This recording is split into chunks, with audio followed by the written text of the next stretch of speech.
अहम खबर सांगड़ से। क्रिकेट की बेहतरी के लिए हर मुमकिन कोशिश कर रहे हैं। जिला सांगड़ से बेहतरीन टैलेंट सामने लाकर मुल्क का नाम रोशन करें।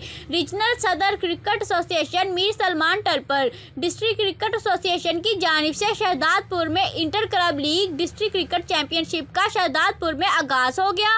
इफ्तिताही तकरीब में रीजनल क्रिकेट एसोसिएशन के सदर मीर सलमान टलपर, अब्दुल हुसैन शाह, साबका RDM general major Hyderabad, barrister Ali Murtaza, थीम सरपरस्त आला district cricket association Sanghar, Israr Khaskheli सदर डिस्ट्रिक्ट एसोसिएशन सांगड़, अब्दुल रहमान खासखिली जिलाई information secretary district cricket association ने किया। इस मौका पर मीडिया से बात करते हुए उनका कहना था कि जिला सांगड़ में इंटर क्लब लीग का इनकाद तारीखी कदम है, जिससे न सिर्फ क्रिकेट को फ़रोग मिलेगा बल्कि नौजवानों का टैलेंट भी सामने आएगा। हमायती न्यूज़ से जैन उमर की रिपोर्ट। मज़ीद खबरों के लिए देखते रहें हमायती न्यूज़ HD।